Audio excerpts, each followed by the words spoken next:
Everyone loves to find an innovator, somebody creative, somebody that starts a company and is doing a great job. Stay tuned for this one, everybody. We've got exactly that.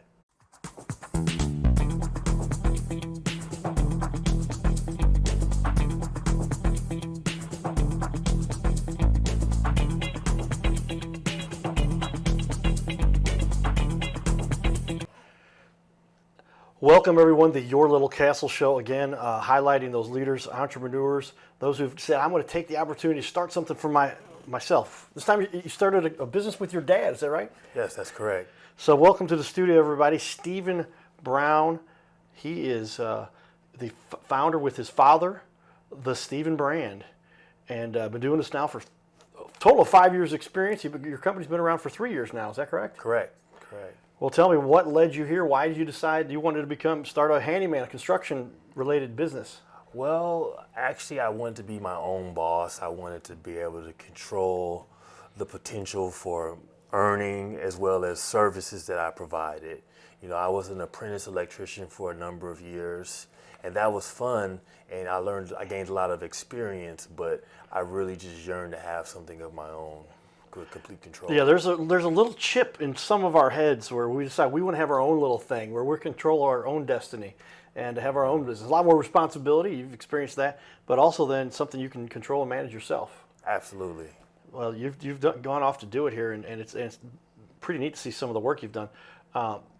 Your dad, he's involved with you. How has your dad become involved? You guys share the responsibilities? How do you guys work together? Well, actually, I brought him in on a two-man project of building a shed one night. It was really, really cold, and you know, he came and he was like, "Man, you can't get this done by yourself." And I was like, "You know what? You're right." And ever since that day, he just began working with me. You know, so we just, you know, if it's just holding something or taking another look at assembly for me, just give me some eyes that, you know, in the back of my head when I'm working on a site. So well, very cool. That's what we talk about, working with family, doing a great job, and the leaders in our community. With that, I'll shout out to Carroll House Furniture, because you like nice things in your little castle. See what we did there? And your little castle may have been worked on by Stephen or his father. And with that, we're going to put up, you've got a great Instagram page and a brand new website to show off a little bit of your work. So let's talk a little bit about it. Obviously, this is a passion you've had. With electrical background, you obviously are very skilled in some of the trades experience that'll teach you how to do the projects and set them up and run them correctly. Tell us a little bit about what it is like to actually work with your dad. How many other people are on your team? Is it just the two of you, or how do you guys work this out? Sometimes we might subcontract to someone else if we just need more hands on deck.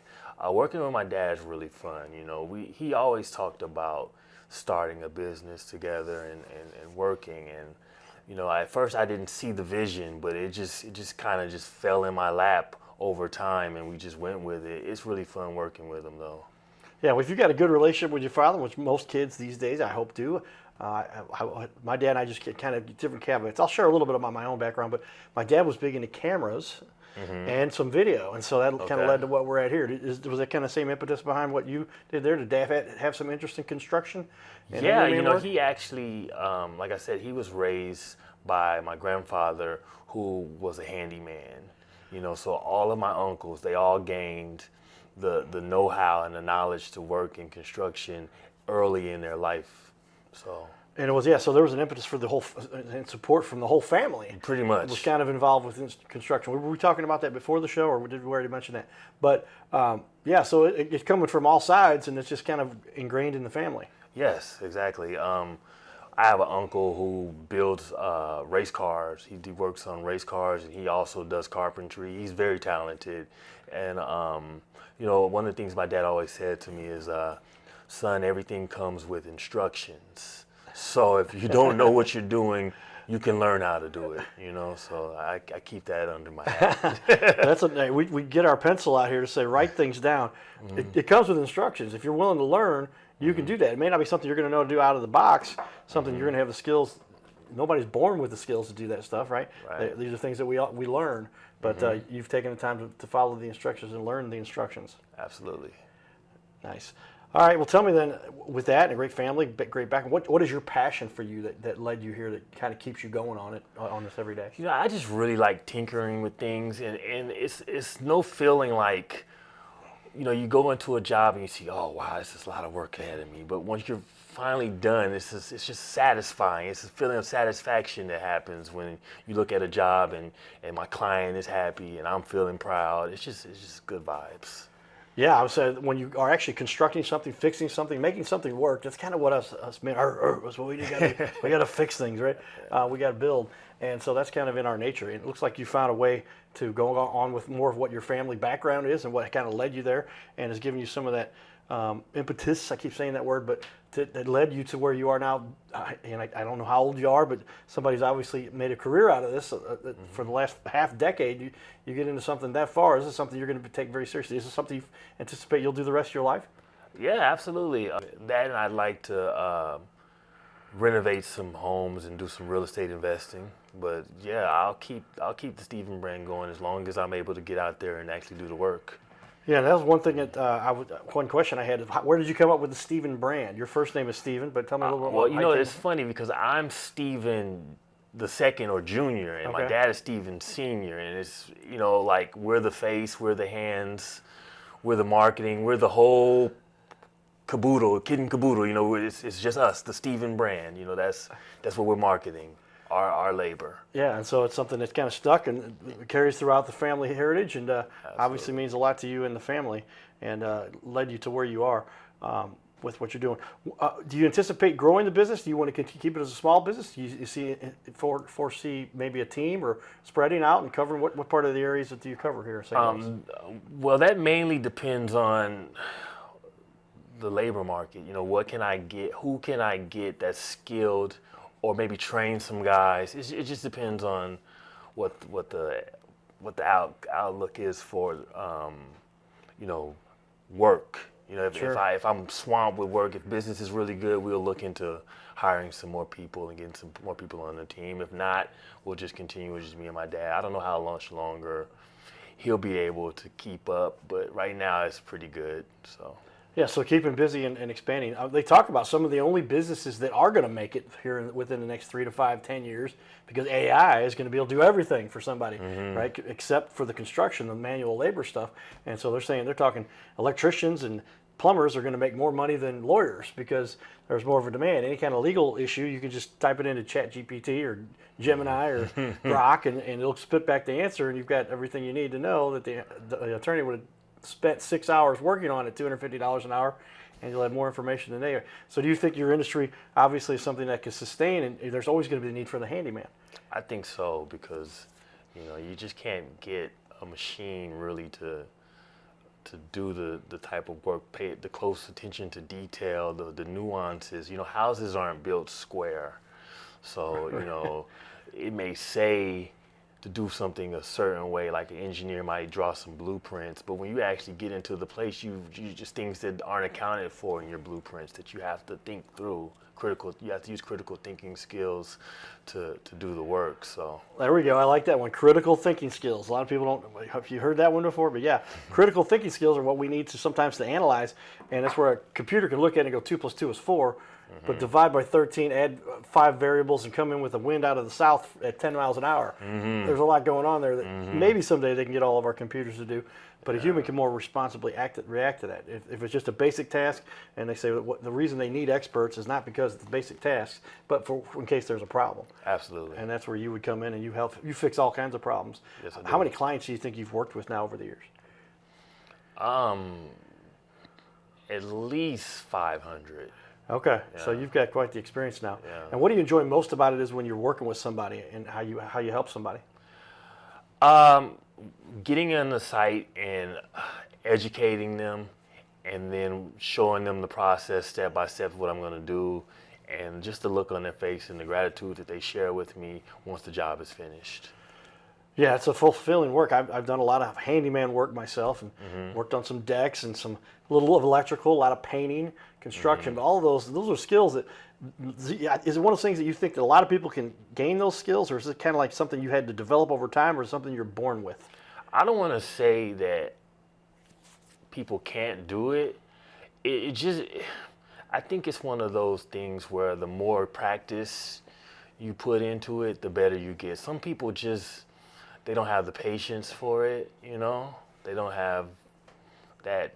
You got to stay calm sometimes. You get into situations if you panic, you know, because it sometimes it just doesn't work out like the instructions say. Yeah, I was going to say the instructions are there, but sometimes those instructions aren't exactly the way it went. Yeah, so I think that it takes a certain type of person to do this work. And I was going to say, you think you have an aptitude for this. Many things, I tell people, many things I'm not good at, but a few things I have gotten good at. Similar with you, not a master of everything, but you're really good at this handyman and construction-related stuff. I think so. I would like to think so, at least, you know, so yeah.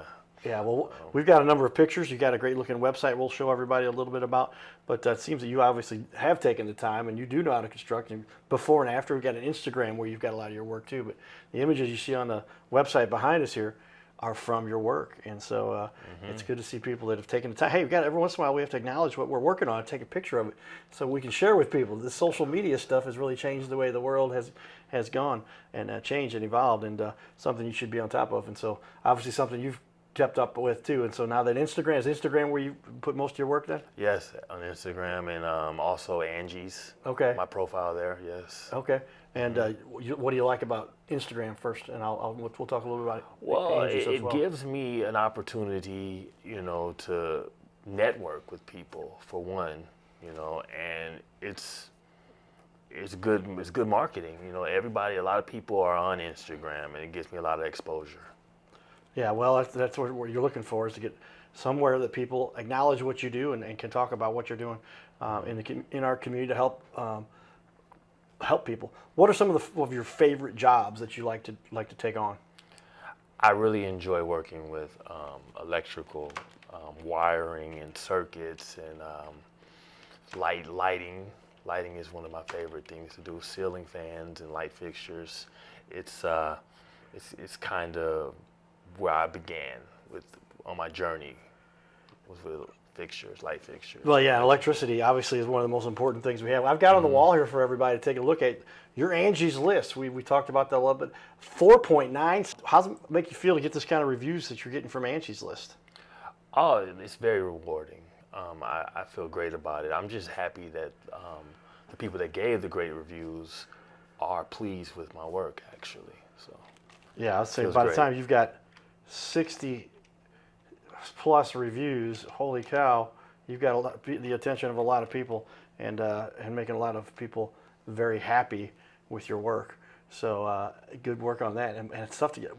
Do you think 4.99? I guess there might have been one person who didn't give you a 5, but does it make you feel good to have earned that 4.99? Oh, definitely.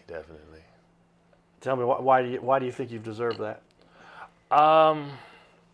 Well, I would have to say that I just go in. I give my all. When I do my best as often as I can to make sure they're satisfied with my work. Yeah, you've got kind of a calm, cool demeanor. Somebody that can be in a tough situation, but it can handle the stress. There's a little stress involved when you're working on some of these projects, especially we talk about electricity, water, plumbing, those kinds of things. Yes, I had an issue one time, and I went to go shut off the main in the sewer line, and I turned it, but it didn't turn all the way. You know, sometimes it's just a quarter turn, and other times it's 360. And I thought I cut off all the water. Oh, wow. And we had an issue. But, right. You know, I was able to figure it out eventually. But, anybody could have panicked. Like, oh, my God, there's water flowing. Oh, what am I going to do? You know, so, yeah. There it is. Keeping cool under tough situations and making sure that you don't get frustrated and make things more difficult, make things worse. With that, we've got some fun. We partake in the community. Stay tuned. We'll be back here in just a few. All right, everybody, we're here with the SLU basketball team enjoying this awesome event. First up, Robbie. You're a little taller than me. I guess you play for the basketball team at St. Louis University. I do that, yes, sir. What's your position? How long have you been on the team? I play center. This is going to be my second year here at SLU. Are you excited about the upcoming season? Oh, yeah, I'm super excited. It's going to be a fun season. We can't wait to get started. What do you find most exciting about this event here today at Delwood Rec Center? I think just seeing the community get together, seeing the camaraderie between people, on this lovely holiday. Obviously it's a big thing to celebrate, and so just seeing everybody out here together having a good time is awesome. Do you think I can help you maybe with a little bit of your slam dunks maybe? I think you can help me a lot, yeah. All right, we'll work on that later. All right. Thank you, Robbie. What's your name? I'm Dion Brown. All right, Dion, what position you playing? I play combo guard, sometimes small forward as well, so 1, 2, and 3.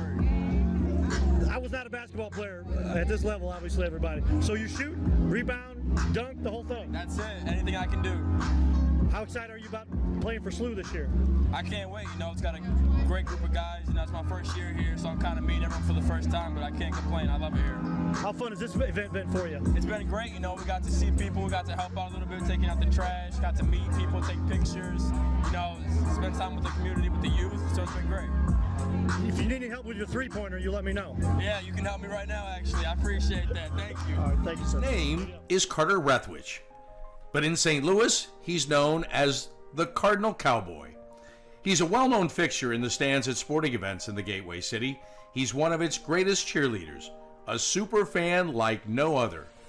When he makes his rounds at almost every home game, he shares his love for sports with the rest of fandom with a smile, a cheer, some positive encouragement, and lots of selfies and pics. But the Cardinal Cowboy was born of a tragic incident. Rethwich was an aspiring athlete in high school and college. He dreamed of playing in the big leagues, but those dreams ended when he and 3 of his college friends were hit with a devastating crash by a 5-time drunk driver. One of his best friends died. Carter suffered a critical head injury. The trauma put him in a coma for 6 days. The doctors said he was never expected to function again. Those expectations never came true. He fought back and finished college. He was determined to prove the doctors wrong. Among other inspirations, it was his love of baseball that kept him going. And from his near-death experience, the Cardinal Cowboy emerged. His goal in life became to inspire others with positivity despite the odds, to help people believe in themselves and achieve their dreams. So after my coma, I realized that it was up to me if I was going to accomplish my goals, if I was going to reach my dreams. Despite what the naysayers would say, the people that were discouraging me, like they do everyone, it's up to me if I'm going to make it. Don't listen to the naysayers. It's up to you. You decide whether you're going to succeed, whether you're going to reach your goals. Dream, and then always, always chase your dreams. Never give up. Giddy up.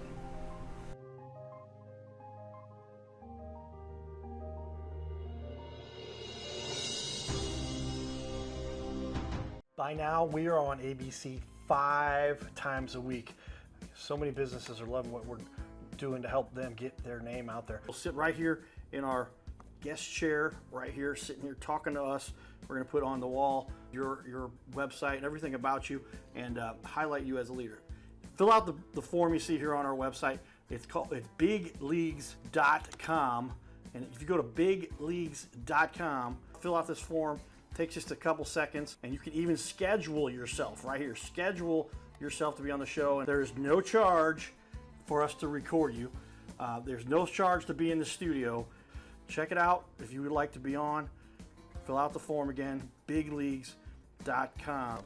This is where we can turn any interview into a series of clips. Professional video on your website closes more sales by instantly building trust, clearly explaining complex products, and keeping visitors engaged longer, reducing bounce rate by 34%. It'll help you to gain that credibility, increase engagement, simplify complex tasks, lower your sales friction, and boost your rankings on the search engine. So this is all kind of a no-brainer. See how we've now had over 500 interviews and now almost 250 different business owners. Go to bigleagues.com. That's bigleagues.com. Go to bigleagues.com and get signed up.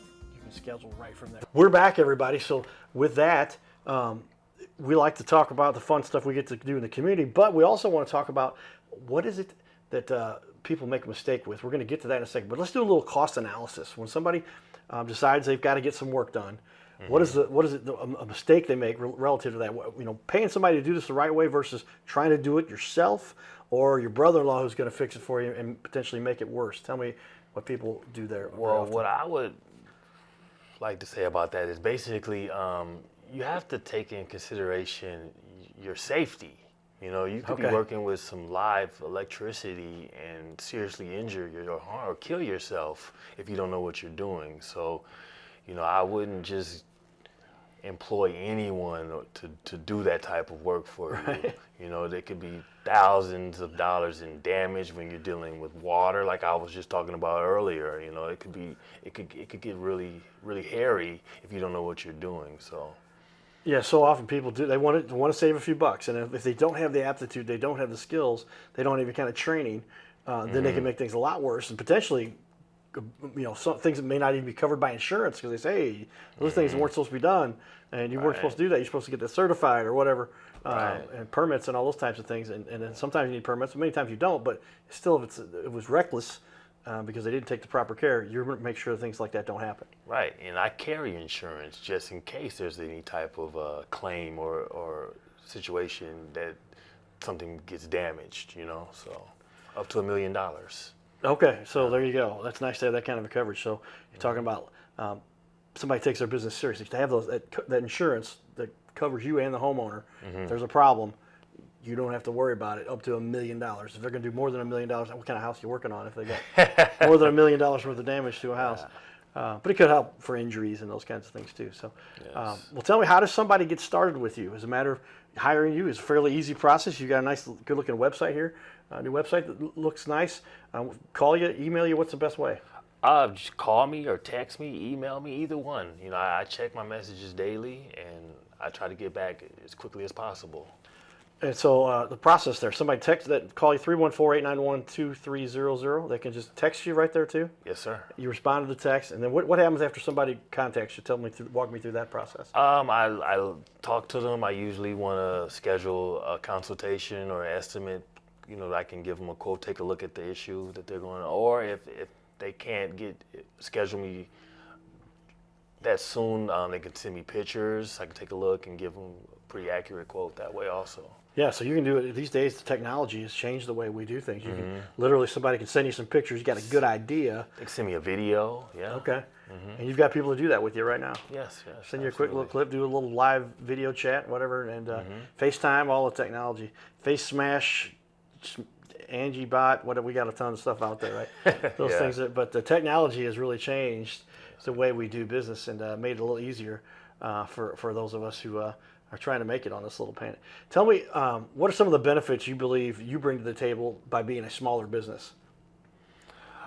Familiarity, you know, and also price. You know, I go in there and it's me and my dad. It's a family business. We understand things like budget constraints and, you know, just, you know, we're local today. We're not the big guys. You know, we come down and we're a family-owned business, and we support small families and people just, you know, doing the best they can to do the work to get the work done for their homes. You know, and we really care about people. So. Yeah, and that's what you need. I think you can make a good living if you just take care of people, charge a fair price, and solve little problems that people have. Because how often do we have issues that, you know, it could be a big deal or it's causing them? How often do you see people that put off a basic repair that if they hadn't put it off, it wouldn't turn into a much bigger problem? Oh, you know, that's the thing.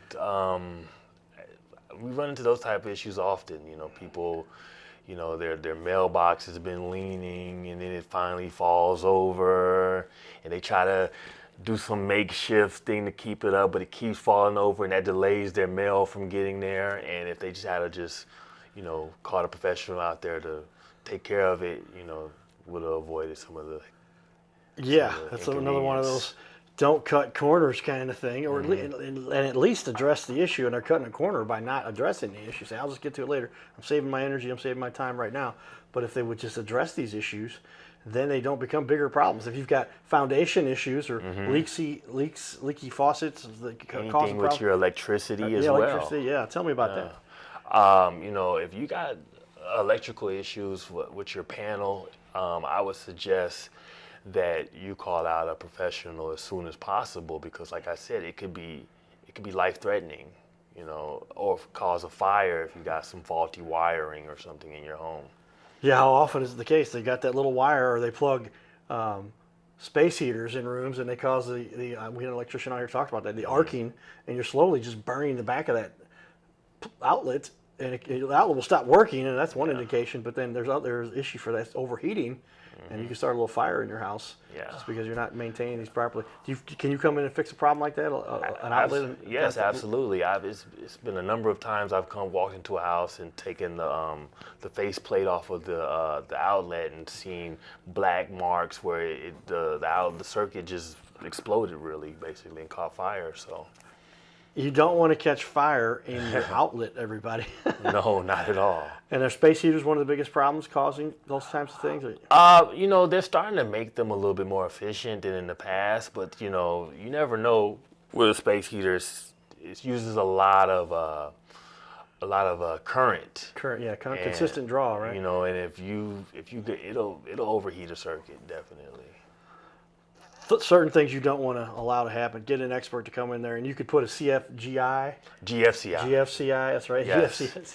GFCI, and that'll kick off so that if it does start it'll shut it down. That down locally, and then you got to reset it before you do that. Absolutely. And we had a power outage over the weekend at our Airbnb, and everywhere around there went and pressed, but underneath it we have a sound detector, because if you have a party at the Airbnb, we get alerted. But it was covered. The way it plugs in, you can't quite see the plug, and they call us and say, hey, we can't get this thing to work. And we said, hey. Don't worry about it. I'll come over and take a look at it. You probably just missed one of the outlets, and I was like, oh, it's the one that was underneath that. But that CFGI really protects people from those kinds of issues. Yes, sir. Yes, sir. And those are the kinds of things. So what is the biggest mistake you see the average homeowner make when they're talking about handyman repairs? That's a tough one. The biggest mistake that they make. Is it very often? I can only imagine a lot of people try to do it themselves. Is that? Yeah, that's one of them. Or even if I'm just doing some assembly work, I'll walk in and they've already got it opened up and the material is all disorganized and everything's everywhere, and you can't keep account of what was done correctly, what was done wrong, because they began working on it themselves. Now I gotta put the pieces of the puzzle together. So that one will make you pull out your hair. Yeah, you see that one? I can imagine that one. Yeah, when the wires were all connected, but there was one that was frayed or disconnected, then you knew what to fix. But if they've disconnected all the wires, now you got to go back and reassemble this, and hopefully you can figure out what they've done. Absolutely. Call you before they do that. Yes, please call me.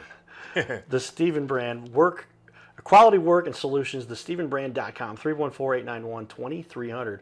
Great phone number. Awesome to have experts in our community making a difference. This is Your Little Castle. Stay tuned. If you know anybody that deserves to have their work highlighted, let us know.